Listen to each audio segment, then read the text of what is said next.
Hello friends, मैं Ajay sir आज की क्लास में आप सभी को बताएंगे कि 9th क्लास के जो है एनसीईआरटी मैथ के प्रश्नावली 1.5 के कुछ क्वेश्चंस है जो कि बहुत ही बेहतरीन तरीका से इसको समझेंगे।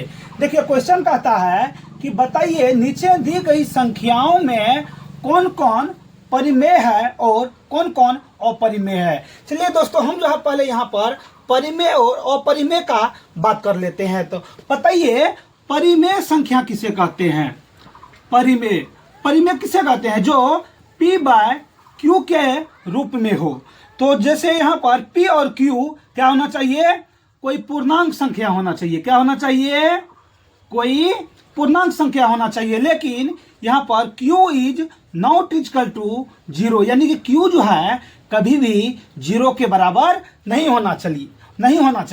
चलिए अब यहाँ पर हम सीखते हैं कि परिमेय होना चाहिए जो कि p बाय क्यू के रूप में। चलिए यहाँ पर देखते हैं क्या है। 2 माइनस √3, रूट के अंदर में अगर कोई भी संख्या रहेगा तो कभी भी वो परिमेय नहीं होगा। लेकिन यहाँ पर अगर यदि मान के चलिए रूट के अंदर में क्या है, अंदर √4, लेकिन अगर यदि रूट के अंदर में भी रहेगा तो जो अंदर में नंबर होता है ना, वो कोई ना कोई पूर्ण संख्या वर्ग होना चाहिए। जैसे √4 का जो है वर्गमूल क्या हो जाएगा? 2। तो √4 को क्या लिख सकते हैं हम? 2 गुनी 2। यहाँ पर क्या है, कुछ नहीं होता है तो 2, और 2 को जोड़ा मिलता है तो बाहर निकलता है, तो इसके बट्टे में कुछ नहीं है तो 1 है। यानी कि ये क्या है, p बटे q के रूप में इसको लिख सकते हैं। तो मेरा कहने का मतलब है कि अगर यदि रूट के अंदर में हो कहीं कहीं वो पूर्ण वर्ग संख्या होना चाहिए। लेकिन √3 का जो है ना पूर्ण वर्ग संख्या होगा। √3 को क्या लिख सकते हैं? 3 गुना 1, 3 तो बाहर निकलेगा नहीं, इसीलिए ये क्या हो जाएगा? अपरिमेय हो जाएगा। क्या हो जाएगा? अपरिमेय संख्या हो जाएगा ये। चलिए अगला क्वेश्चन देखिए। यहाँ पर अगर यदि इसको हम जब सॉल्व करें, अगर ये कोष्ठ को हटाएंगे तो क्या होगा? ये माइनस हो जाएगा। यहाँ पर देखिए क्या है, 3 प्लस √23 और माइनस है तो माइनस √23। अब यहाँ देखिए ये प्लस में है और ये माइनस में है, तो इसको तो हम काट सकते हैं। तो बराबर क्या बचेगा?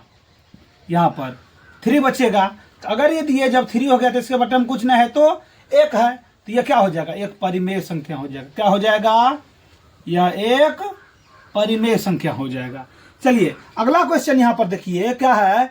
2√7 और बटे 7√7। तो यहाँ पर क्या करते हैं, देखिए ऊपर में भी √7 है और नीचे में भी √7 है, ये कैंसिल हो गया तो क्या बचेगा? 2/7। ये क्या है, p बटा q के रूप में है ना, तो ये भी क्या हो जाएगा? परिमेय संख्या हो जाएगा। चलिए अगला हम देखते हैं। आगे देखिए यहाँ पर 1/√2। हम क्या बोले? √2 तो किसी का पूर्ण वर्ग है नहीं। √2 को क्या लिख सकते हैं? कुछ लिख सकते हैं जी? बहुत करेंगे तो 1 गुना 2 लिखेंगे तो ये बाहर तो निकलेगा नहीं, इसलिए ये रूट में ही रह जाएगा। कभी भी रूट के अंदर वाली संख्या कभी भी परिमेय नहीं होती है। लेकिन एक शर्त है, रूट के अंदर में अगर यदि पूर्ण वर्ग संख्या होगा, यानी किसी न किसी का वर्ग होगा, तभी जा करके ही जो है ना परिमेय होगा, अन्यथा परिमेय होने वाला नहीं है। तो ये क्या हो जाएगा? तब ये √2 तो है नहीं, तो ये क्या हो जाएगा? अपरिमेय। क्या हो जाएगा? अपरिमेय हो जाएगा। चलिए और यहाँ आ जाता है पाई। तो पाई तो हम लोग जो है ना शुरुआत से ही जानते हैं कि पाई जो है ना कभी भी क्या होता है?